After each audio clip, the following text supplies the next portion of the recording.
सहस्रशीर्षं देवं विश्वाक्षं विश्वशंभुवं विश्वं नारायणं देवमक्षरं परमं पदं विश्वतः परमां नित्यं विश्वं नारायणगुं हरिं विश्वमेवेदं पुरुषस्तद्विश्वमुपजीवति पतिं विश्वस्यात्मेश्वरं शाश्वतं शिवमच्युतम् सूर्यशौर्यमथेन्दुरिन्द्रपदवी सन्मङ्गलं मङ्गलम् పద్మావతి ప్రణయలాలిత ముగ్ధదేహ శ్రీ వెంకటేశరుణమోచనమస్తు మహ్యం. నేటి కాలమాన విశేషాలను గమనిద్దాం. స్వస్తి శ్రీ చాంద్రమాన దుర్ముఖనామ సంవత్సరం, దక్షిణాయనం, వర్ష ఋతువు, శ్రావణమాసం, శుక్లపక్షం, శనివారం. సూర్యోదయం 6 గంటలకు, సూర్యాస్తమయం 6:44. తిథి చవితి తెల్లవారుజామున 4:05 వరకు. నక్షత్రం ఉత్తర పూర్తిగా ఉంది. వర్జం మధ్యాహ్నం 12:14 నుంచి 1:58 వరకు. దుర్ముహూర్తం ఉదయం 6 గంటల నుంచి 7:42 వరకు. అమృతకాలం రాత్రి 10:39 నుంచి 12:24 వరకు. రాహుకాలం శనివారం కాబట్టి ఉదయం 9 నుంచి 10:30 వరకు. అష్టకవర్గ రీత్యా శుభప్రదమైన సమయం ఉదయం 8 గంటలకి. నేటి విశేషాలు: వెంకటేశ్వర వ్రతారంభం, నాగ చతుర్థి, దూర్వా గణపతి వ్రతం, అలాగే ప్రదోషం కూడా. శ్రావణ మాసం విష్ణుమూర్తికి ప్రీతికరమైనదండి. శ్రవణ నక్షత్రం పూర్ణిమ నాడు రావడం వల్ల, ఆ శ్రవణ నక్షత్రానికి విష్ణువు కావడం వల్ల ఈ శ్రావణ మాసం అంతా కూడా విష్ణుమూర్తికి ప్రీతికరమైనదే. వెంకటేశ్వర స్వామి జన్మ నక్షత్రంగా భావన చేసేటువంటి శ్రవణం ఈ మాసంలో పూర్ణిమ నాడు వస్తుంది కాబట్టి ఈ మాసమంతా కూడా ప్రతి శనివారము వెంకటేశ్వర వ్రతం అనేటువంటి దాన్ని ఆచరించడం ద్వారా వెంకటేశ్వర స్వామి యొక్క అనుగ్రహం సిద్ధిస్తుంది. అలాగే నాగ చతుర్థి కావడం వలన పాములను పూజించడం. పాములను పూజిస్తే ఏమవుతుంది? పాము ఎవరి యొక్క స్వరూపం? సుబ్రహ్మణ్య స్వామి యొక్క స్వరూపం. కాబట్టి ఉత్తమ సంతానం కలగడానికి, అలాగే కుండలినీ శక్తి యొక్క ప్రేరణ ద్వారా ఆధ్యాత్మికమైనటువంటి సాధనలో మెట్లు ఎక్కడానికి, అంటే అభివృద్ధిని సాధించడానికి కూడా ఈ నాగారాధన బాగా పనిచేస్తుంటుంది. ఈరోజున్న మరో విశేషంలో దూర్వా గణపతి వ్రతం. 21 దూర్వాయుగ్మములు కానీ 108 దూర్వాయుగ్మములు కానీ ఆయన పూజకు వినియోగించాలి. అలాగే తిలమోదకాలను నివేదించడం మంచిది. అలాగే 21 అరగుంజీలు తీయడం వలన, 21 ఆత్మ ప్రదక్షిణాలు చేయడం వలన వ్యక్తిలో జీవశక్తి వృద్ధి చెందుతుంది. అందువలన ఈ గణపతి యొక్క ఆ వ్రతం చేసుకోవడం చాలా ఉత్తమ ఫలితాలను అందజేస్తుంటుంది. అలాగే ఈరోజు శనివారం కావడం వలన, విశేషించి సాయంకాలం ప్రదోషం కూడా ఉండడం వలన శంకరుణ్ణి ఆరాధన చేసుకోవడం, 1/2 కేజీ నల్ల నువ్వులతో శివునికి పూజ చేయడం, వాటిని బెల్లంతో కలిపి ఆవులకు పెట్టడం, హనుమాన్ చాలీసా పారాయణ చేయడం, స్వామివారికి వడమాల సమర్పించడం, అలాగే ఆయనకి ఆకుతో అంటే తామలపాకులతో పూజ చేయడం, సింధూరంతో పూజ చేయడం, ఇవన్నీ కూడా శని దోషాలను నివారించేటువంటి ఘనమైన చర్యలు.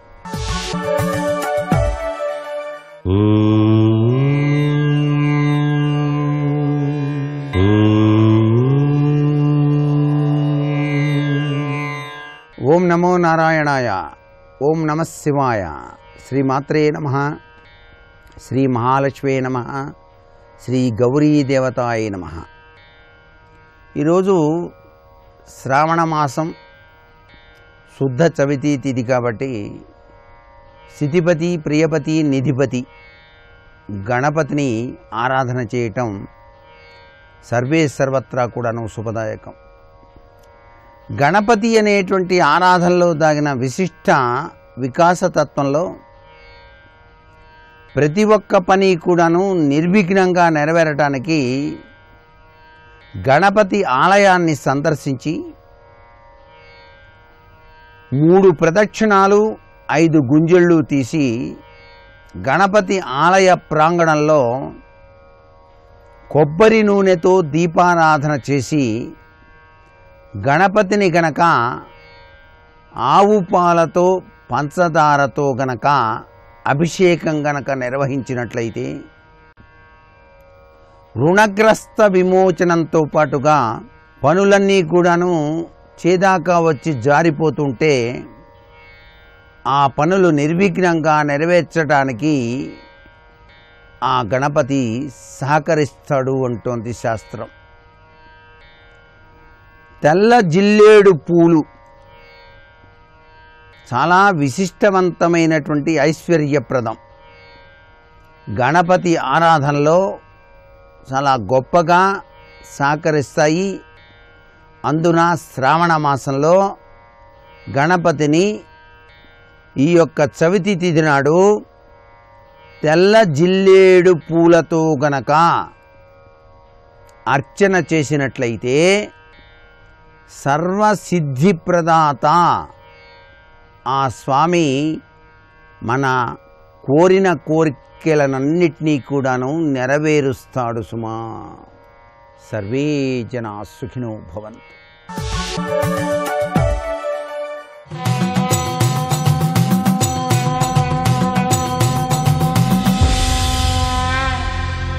శతక సాహితీ సరస్వతికి నమస్కారం. ఆకొన్నన్ తృణమున్మెసంగుచు పిపాసార్తిన్ ఝరిన్ గ్రోలుచున్ చేకొంచున్ సుఖ విశ్రమమ్ము మనునా జింకల్ తరుఛాయలందా కార్చిచ్చు పులుల్ నిషాదులును సంహారంబు గావింపనిమ్మా కృష్ణాజిన వాంఛ మౌనులకు సమ్మాన్యం మే స్వర్ణాంబిక. ఈ అడవిలో ఉండేటువంటి జింకలు అందమైన ఇంతింత కళ్ళతో చెంగు చెంగున గంతులు వేస్తూ ప్రకృతికి చాలా అందాన్ని తీసుకుని వస్తాయి. అడవి అందమంతా కూడా ఆ బెదురు చూపులతో చెంగు చెంగున గంతులు వేస్తున్న లేళ్ల మంద మీదే ఉన్నది ఈ అందమంతా అనిపిస్తూ ఉంటుంది. అటువంటి ఈ జింకలకు ఎన్ని ఆపదలున్నాయి ప్రకృతిలో. వాటికి ఆకలి వేసినప్పుడు ఏదో గడ్డి పరకలు తింటున్నాయి. అవి ఏ జీవిని హింసించటం లేదు. ఆకొండన్ తృణమున్ మెసంగుచు పిపాసార్తిన్ ఝరిన్ గ్రోలుచున్. దప్పిక అయితే వెళ్ళి ఏ సెలయేళ్లలోనో సరస్సులలోనో ఇన్ని మంచినీళ్లు త్రాగుతున్నాయి. చేకొంచున్ సుఖ విశ్రమమ్ము. అలా గడ్డి పరకలు తిని ఆ సరస్సులో నీళ్లు తాగి ఏదో చెట్టు కింద విశ్రమిస్తున్నాయి. అవి ఎవరి జోలికి వెళ్ళటం లేదు. అటువంటి జింకలకి, ఇంత సాధుత్వం కలిగినటువంటి ఆ జీవులకి కార్చిచ్చు పులుల్ నిషాదులును సంహారంబుగా వింపనిమ్మా. కార్చిచ్చు మహావేగంగా చెంగు చెంగున ఎగురుతూ పరిగెత్తగలిగినటువంటి ఈ జింకని కూడా పట్టి కాల్చివేస్తున్నది. అంత వేగంగా ఈ కార్చిచ్చు అది వ్యాపిస్తూ ఉంటుంది. కార్చిచ్చు వలన ఈ జింకలకి ప్రమాదం ఉన్నది. అలాగే పులులు, తోడేళ్లు, నక్కలు మొదలైనటువంటి క్రూర మృగాల వల్ల ఈ జింకలకి ప్రమాదం ఉన్నది. నిషాదులును, అలాగే వాటిని వేటాడేటువంటి వారున్నారు. ఆ కిరాతకులు, వారి వల్ల ఈ జింకలకి ప్రాణాపాయం ఉన్నది. కార్చిచ్చు వల్ల ఉన్నది, క్రూర మృగాల వల్ల ఉన్నది. వాటి వల్ల ఉంటే ఉండని, అవి ఈ జింకలను చంపితే చంపని. కానీ కృష్ణాజిన వాంఛ మౌనులకు సమ్మాన్యం బే స్వర్ణాంబిక. ఈ లేడి చర్మం మీద, జింక చర్మం మీద కూర్చుని తపస్సు చేయాలనేటువంటి కోరిక ఈ మునీశ్వరులకి తగునా? వారు తపోధనులు, సాధుస్వభావులు, కరుణార్ద్ర హృదయులు అయినటువంటి వారు ఇన్ని ప్రమాదాలకు చిక్కుకుని చనిపోయేటువంటి అవకాశం ఉన్న ఆ జింక చర్మాన్ని తీసుకుని వచ్చి దాని మీద కూర్చుని తపస్సు చేయాలనుకుంటారేమిటి? ఈ లోకంలో ఎంత ఆశ్చర్యకరమైనటువంటి అంశాలున్నాయి అని ఆశ్చర్యపోతూ పరమ సాధుస్వభావులు కూడా సాధుజీవులైనటువంటి జింకల చర్మం మీద కూర్చుని తపస్సు చేయాలనుకుంటారేమిటి? వాటి బ్రతుకంతా కూడా నిత్యం ప్రమాదాలకు దగ్గరగా ఉన్నది. ప్రమాదాలు చుట్టిముట్టి ఉన్నాయి. కార్చిచ్చు, క్రూరమృగాలు, నిషాదులు. ఇటువంటి జింకలు చచ్చిపోతే వాటి చర్మం మీద కూర్చుని తపస్సు చేయటం ఏమిటి అని ఆశ్చర్యపడుతూ, సాధుజీవుల రక్షణను సాధువులు కూడా చెయ్యకపోతే ఎలా? ఒక మంచివాడికి ఆపద కలిగితే, ఇబ్బంది కలిగితే సమాజంలో అది తెలిసినటువంటి మంచివారు వారికి సహాయం చెయ్యనక్కర్లేదు, కనీసం వారికి మంచి జరగాలి అనైనా కోరుకోవాలి కదా.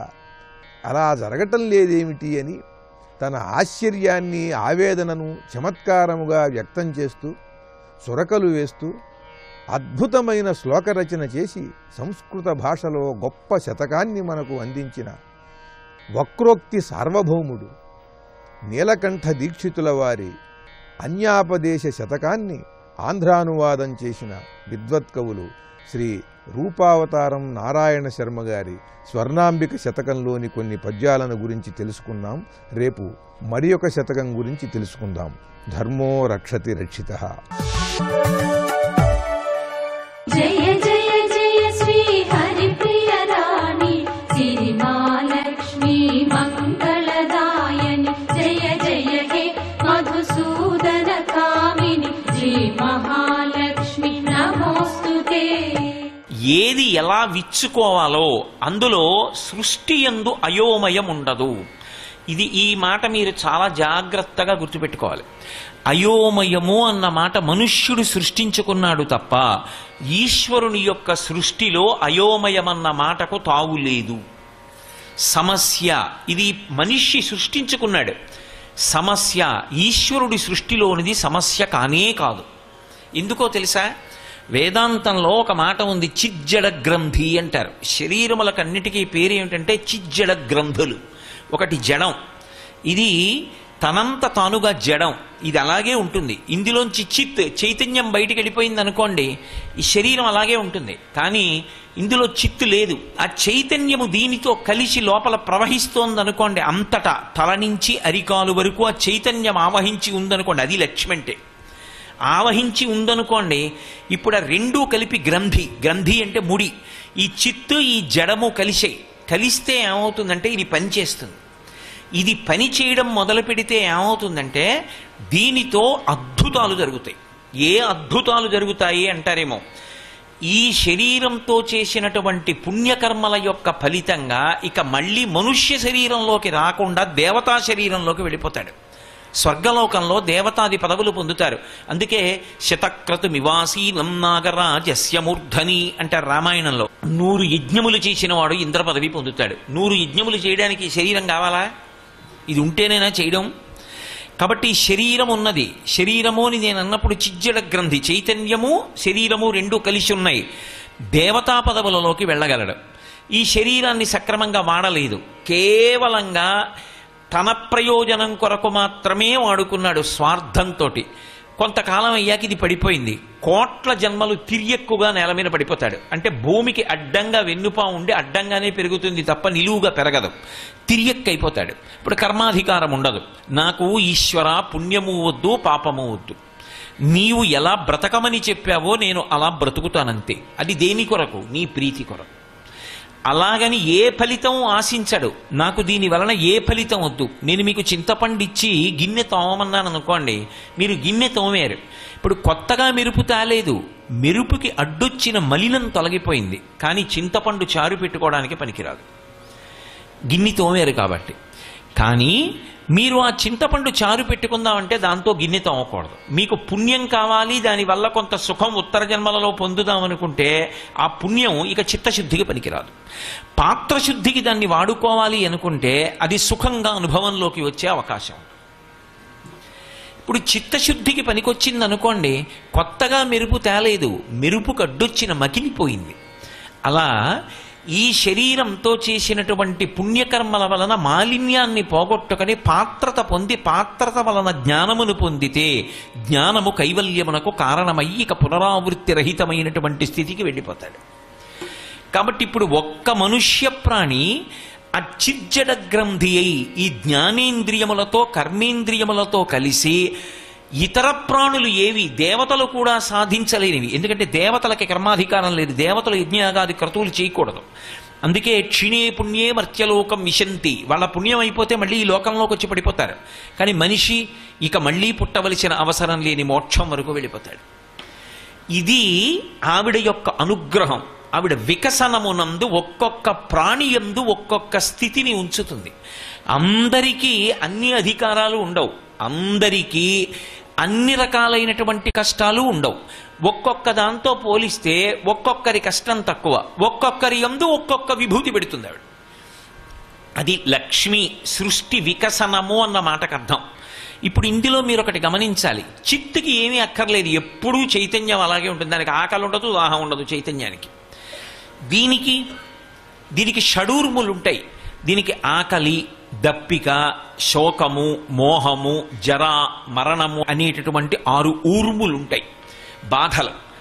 ఇప్పుడు దీనికి ఆకలి వేసింది, ఆకలి వేస్తే దీనికి అన్నం ఉండాలా?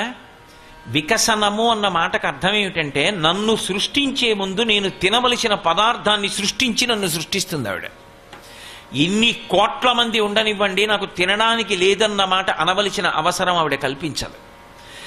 ఎన్ని ప్రాణులు ఉండనివ్వండి, అందులో కొన్ని మాంసాహారులు ఉంటాయి, మాంసాహారం తినే ప్రాణులకి నాకు మాంసం దొరకట్లేదనేటటువంటి అగత్యం ఉండదు. అరణ్యంలో అన్ని ప్రాణుల్ని సృష్టించి మాంసాహారులు తినడానికి అవకాశం కల్పిస్తుంది. శాకాహారులకి తినడానికి అంత శాకాహారం కల్పిస్తుంది. ఏ ప్రాణి తినడానికి కావలసిన పదార్థాన్ని ఆ ప్రాణి పుట్టడానికి ముందు సృజించి సిద్ధం చేస్తుంది. ఒక వ్యక్తి కడుపున జన్మించే ముందు విశ్వకర్మ మనుస్త్వష్టాస్తవిష్టస్థవిరోధ్రువ అని ఆ పోలికలు రావడం కానీ, ఆ వాసన బలం తెచ్చుకోవడం కానీ, గత జన్మలలో చేసినటువంటి కర్మల యొక్క విశేష జ్ఞాపకంలో ఉండడం కానీ అలా ఉంటుంది. ఒక తల్లికి 2 కవల పిల్లలు పుట్టారనుకోండి, ఆ కవల పిల్లల్లో మగపిల్లవాడు అలా చిన్నతనంలో వెళ్ళిపోతూ ఎదురుగుండా శంకరాచార్యుల వారి యొక్క మూర్తి కనపడితే ఎవ్వరూ చెప్పకుండా 2 చేతులు ఎత్తి నమస్కారం పెడతాడు. ఒక పిల్ల పక్కనే ఉన్నటువంటి ఊయల ఎక్కి ఊగుతుంది తప్ప శంకరాచార్యుల వారికి నమస్కారం చేయదు. ఇద్దరు ఒక తల్లి కడుపులోంచి కొద్ది క్షణాల తేడాలోనేగా బయటికి వచ్చారు. మరి వాడికి ఉన్న సంస్కారం పిల్లకి ఎందుకు రాలేదు అంటే వాసనాబలం. వాడు గత జన్మలలో శాంకర వాంగ్మయాన్ని చదువుకున్నాడు, వాడికి శంకరాచార్యుల వారి మీద ఉన్న భక్తి అటువంటిది, వాడు తెచ్చుకున్నాడు ఆ వాసన. ఆ పిల్లకి భోగముల యందు అనురక్తి, ఆ పిల్లకి ఊయల ఊగడంలో ఉన్న అనురక్తి శంకర భగవత్పాదులకి నమస్కారం చేయడంలో రాలేదు. వాసన బలం అలా వస్తుంది జీవుడితో పాటు. ఎవరు లెక్క కట్టాలి ఇవన్నీ అంటే వ్యాసుల వారు దేవీ భాగవతం చేస్తూ అంటారు, కాలోహి బలవాన్ కర్త సతతం సుఖదుఃఖయో నరాణాం పరతంత్రాణం పుణ్యపాపానుయోగత అంటాడు. అది వికసనం అంటే. జీవుడు గత జన్మలలో చేసినటువంటి పాపపుణ్యాల్ని, అనురక్తుల్ని, వాసనా బలాన్ని దృష్టిలో పెట్టుకుని ఆ తల్లి ఈ జన్మలో వాడికి దేని యందు ఆభిముఖ్యం కలగాలో నిర్ణయం చేసి పంపిస్తుంది. ఇంత అద్భుతమైనటువంటి సృష్టి చేస్తుంది ఆవిడ. ఒక ప్రాణికి ఒక గాలి కావాలి, గాలి సిద్ధం చేస్తుంది. ఒక ప్రాణి నిద్రపోవాలి, ఆ నిద్రాకాలిక సుఖాన్నిచ్చి బడలిక తీరే ఏర్పాటు చేస్తుంది. సృష్టి యందు వికసనం అనేటటువంటిది ప్రధాన లక్షణమై ఉంటుంది. అన్ని ప్రాణుల సుఖములు దేని మీద ఆధారపడతాయంటే ఈ 5 జ్ఞానేంద్రియముల మీదే ఆధారపడతాయి. అన్ని ప్రాణులకు జ్ఞానేంద్రియాలు ఇస్తుంది, కానీ అన్ని ప్రాణులు అనుభవించేటటువంటి సుఖములు మాత్రం ఒకే స్థాయిలో ఉండవు. ఒక్కొక్క దాని సుఖం ఒక్కొక్క స్థాయిలో ఉంటాయి. ఒక్కొక్క దాని యందు పెట్టిన విభూతిని వేరొక దాని యందు పెట్టరు. అది ఆవిడ గొప్పతనం. అది లక్ష్మి అంటారు. అందుకే పాలు లక్ష్మి. ఏమిటి పాలు లక్ష్మి ఎలా అవుతాయి అంటే వాచవి అయిన గడ్డి తిని వాహినులందు జలంబు తాగగా అంటారు భాగవతంలో. ఆవు ఎక్కడో గట్టున మొలిచినటువంటి పచ్చి గడ్డి తింటుంది. ఎవ్వరికీ అక్కరలేని నీరు మురుగుడు గుంటలో అలా ప్రవహించి వెళ్ళిపోతుంటే నీళ్లు తాగుతుంది. ఎవ్వరికీ అక్కర్లేనటువంటి వాడిన నీరు వెళ్ళిపోతున్నటువంటి కాలవలోని నీరు తాగి పచ్చిగడ్డి తిన్నటువంటి ఆవు గబగబా తిని గడ్డి ముద్ద వెనక్కి తెచ్చుకొని బాగా నవిలి జీర్ణం చేసుకుని సమీకృత ఆహారమైనటువంటి పాలనిస్తోంది. పసిపిల్లవాడు తల్లి పాలు చాలనివాడా పాలు తాగుతున్నాడు. అది పశు శరీరంలోంచి వచ్చినా సరే సన్యాసి కూడా ఆవు పాలు తాగి సత్వగుణాన్ని పొందుతున్నాడు. ఆ ఆవు పాలు పెట్టుకెళ్ళి పరమశివలింగం మీద అభిషేకం చేస్తే ఉత్తమ లోకాలు పొందుతున్నాడు. ఒక ఆవు శరీరంలోంచి ఇంత గొప్ప పాలు వచ్చాయి. ఈ పాలకి ఇన్ని శక్తులు ఎలా వచ్చాయి అంటే పాలయందు లక్ష్మి ఉన్నది అంటే దాని అర్థం ఆ పాలంత తెల్లగా ఉండాలని, పాలలో అంత సమీకృత ఆహారం కావాలని, ఆ పాల వలన ఇన్ని ప్రయోజనాలు నెరవేరాలని దాని యందు ఆ శక్తిని నిక్షేపిస్తే ఆ తల్లియే ఆ రూపంలో అలా ఉన్నది. అందుకే పాలు లక్ష్మి. పువ్వులలో ఉండేటటువంటి సౌరభం లక్ష్మి.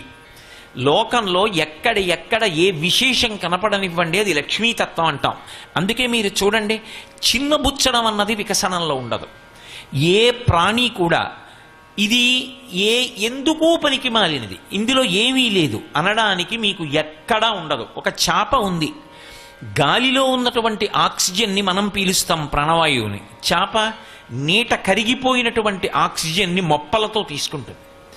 మనం భూమి మీద తిరుగుతాం, నీళ్లలో పడితే ఈత రాకపోతే ప్రాణం వదిలేస్తాం. చేప పుట్టినది మొదలు శరీరం విడిచిపెట్టే వరకు నీటిలో ఈదుతూ బతుకుతుంది. ఒక పక్షి ఆకాశంలో ఎగురుతూ బతుకుతుంది. ఒక ఏనుక్కి దంతాలుంటాయి, నవలడానికి పనికిరావు కానీ ఎంత అందంగా ఉంటాయో దంతాలు. ఒక నెమలి పురివిప్పి నాట్యం ఆడుతుంది. వానాకాలం వచ్చి నల్ల మబ్బు కనపడగానే కారుణ్యామృతవర్షిణం ఘన విపద్గ్రీష్మచ్చిదాకర్మఠం విద్యాసస్య ఫలోదయాయ సుమనః సంసేవ్యమిచ్ఛాకృతిం నృత్యన్ భక్తమయూర్యమద్రినిలయం చించజ్జటామండలం శంభో వాంఛతి నీలకంధర సదాసం త్వమే మనశ్చాతకః అంటారు శంకర భగవత్పాదులు. సర్వం శ్రీ ఉమామహేశ్వర పరబ్రహ్మార్పణమస్తు. స్వస్తి.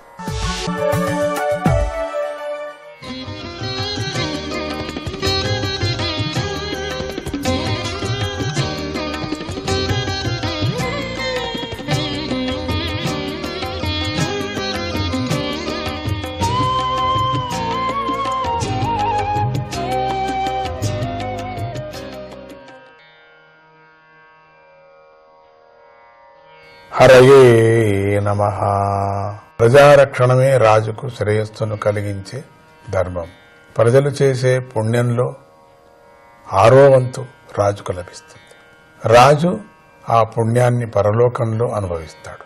అలా కాక ప్రజలను రక్షించాలనుకుంటే వారి నుండి పన్నులు తీసుకునే రాజు వారి పాపాన్ని, అంటే అలాగాక ప్రజలను రక్షించుకోకుండా, ఏదో రక్షిస్తున్నానని రక్షించుకోకుండా ఉండే వారి నుండి పన్నులు తీసుకునే రాజు, వాళ్ళకి ఏమీ ఉపకారం చేయకనే పన్నులు తీసుకునే రాజు వారి పాపాన్ని అనుభవించవలసి వస్తుంది.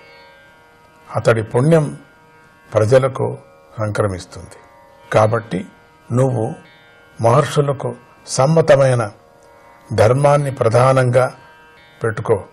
సర్వమందు సాక్షి భావనతో ఉంటూ సమచిత్తంతో దేశాన్ని, ప్రజలను చక్కగా పరిపాలించు. ఈ ప్రజాపాలన ధర్మం అనేది రాజులకు పరంపరంగా సంప్రాప్తిస్తుంది. కనుక నువ్వు ఈ విధంగా చేస్తూ ఉండు. కొద్ది కాలంలోనే సిద్ధపురుషులు నీ ఇంటికి వచ్చి నిన్ను అనుగ్రహిస్తారు. ఓ రాజా, చక్కటి నీ గుణశీలాలు నేను సంతోషించాను. నీ గుణశీలాలు ఎంత బాగున్నాయో. ఏదైనా వరం కోరుకో. సుఖదుఖాలలో సమచిత్తం కలిగిన వారికి నేను సులభంగా లభిస్తాను. మంచి గుణశీలాలు లేనప్పుడు అలాంటి వారు యజ్ఞాలు, తపస్సులు, అష్టాంగ యోగాలు మొదలైన సాధనలు ఎన్ని చేసినా నేను తృప్తి చెందను అన్నాడు శ్రీహరి. జగన్నాథుడు తన కాంతులతో జగత్తు అంతటినీ వ్యాపించిన వాడైనటువంటి శ్రీహరి యొక్క అమృతవాక్కులను విని పృథువు ఎంతో సంతోషించాడు. భగవంతుడి ఆదేశాన్ని శిరసావహించాడు. ఇంద్రుడు తాను చేసిన పనికి సిగ్గుపడుతూ వచ్చి పృథువు పాదాలపై పడ్డాడు. పృథువు వైరభావాన్ని విడిచి ఆయనను లేవనెత్తి ప్రేమతో కౌగిలించుకున్నాడు. తర్వాత హృదయంలో పొంగులెత్తుతున్న భక్తితో పృథువు జగద్రూపుడైన, ఎప్పుడూ జాగ్రత్తగానే ఉంటాడులేండి, అందుకని జగద్రూపుడైన శ్రీ మహావిష్ణువును పూజించాడు. పద్మాల వంటి ఆయన పాదాలను పట్టుకున్నాడు. సత్పురుషులకు మిత్రుడు, భక్తవశుడు అయిన శ్రీహరి ఇక అక్కడి నుండి బయలుదేరటానికి సిద్ధపడి కూడా పృథువుపై అనుగ్రహంతో ఆయననే చూస్తూ ఉండిపోయాడు.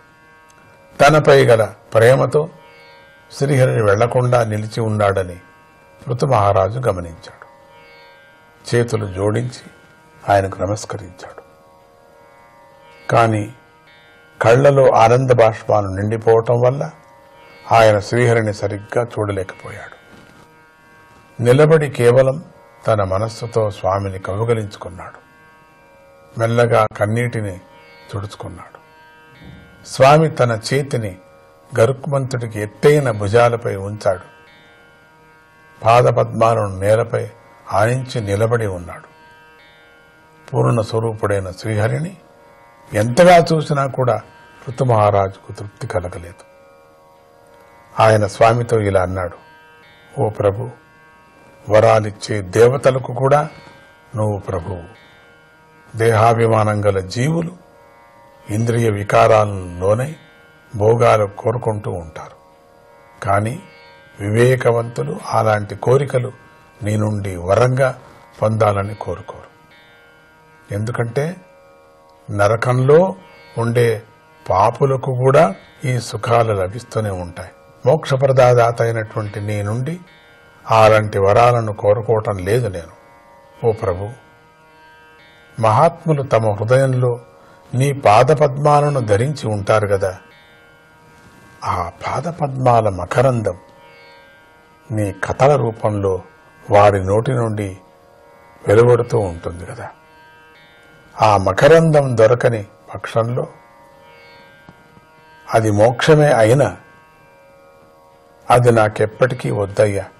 కనుక దేవా, పరమ పావనమైన నీ గాథలను 10,000 చెవులతో విన్నంత ఆనందాన్ని నాకు ప్రసాదించు. అదే నాకు గొప్ప వరము. గొప్ప శక్తి గల ఓ దేవా, మేము చంచలమైన చిత్తాన్ని కలిగి ఉన్నాం. జ్ఞాన మార్గాన్ని మరిచిపోయి ఉన్నాం.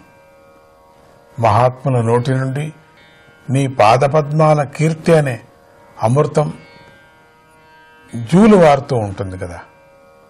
ఆ అమృతం కణాలను మోసుకొచ్చే గాలి తగిలితేనే చాలు కదా, మాకు మళ్లీ నీ స్మరణ కలుగుతుంది.